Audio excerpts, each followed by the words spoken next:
who would you want to face?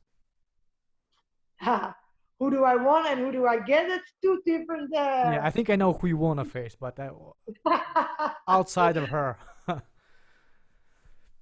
Did you see her You fight want me? yesterday, by the way? Not yet, not yet. But I want Okay. to face. I know a lot of people tagged me on Instagram, so I know she kept the fight standing. Unfortunately, I wish she would have taken a Felicia down too. So but it says something too. I believe. It proves that. Uh, it proves a lot of. It proves a lot. But of course, Amanda's the one I want. But I want the one that's giving me the fight to Amanda. So whoever it is, as long as it gives me Amanda next, I fight that person. What's last fight? You clearly were winning in the fight exchange, like on stand up. So you forced her to grapple with you. Are you trying to? Are you planning to adjust that part, like maybe focus on grappling, or what's your strategy? Do you I think? mean, a lot of people ask me that. I made stupid mistakes. I gave the takedowns away. I know that, and I made it hard for myself to defend the takedowns.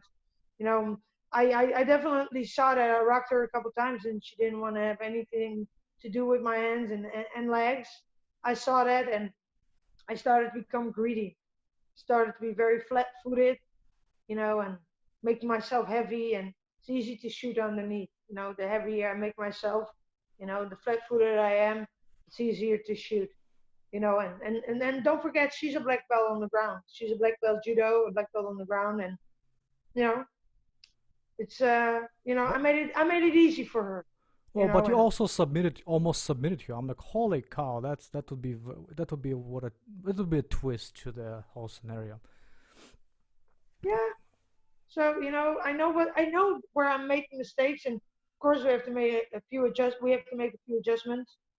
And my corners told me during the fight, stay light on the feet, bait her into it, catch her with the uppercuts, step to the side, and we trained on it. And as a kickboxer, I always walked everybody down and Yeah. very flat-footed, and as a real kickboxer, you know, land heavy bombs, and that's what I wanted to do. I wanted to knock her out, and I knew I had to catch her one time, and you know, I made my bad, and she showed why she's the champion. She's a true champion. But I do believe I'm the only one at this moment that can give her a run for money. What's the first item on your bucket list? Winning the UFC belt. No, visiting on what? Well, I think becoming a yeah. Well, there's so many things, I'm probably going to New Zealand and Hawaii. Actually, one quick point. Do you wanna win the belt, or you wanna avenge the loss from Amanda? Assuming if for some reason she lost the belt, would it be equally good for you to win that belt with a new champion, or you want to beat Amanda and get that belt? I'm just curious. That's a good one. I think because she's been such a dominant champion and such a good, well-deserved champion, I would want to fight a man. I think because she's so good and she's been so dominant, and I believe I have the key to defeat her. And you know, she's been so dominant that if she loses now, it doesn't take away anything.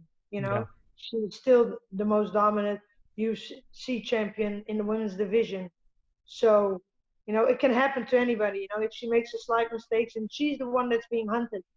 She's not hunting; she's being Hmm. hunted. So that can happen, and especially in MMA, that can happen.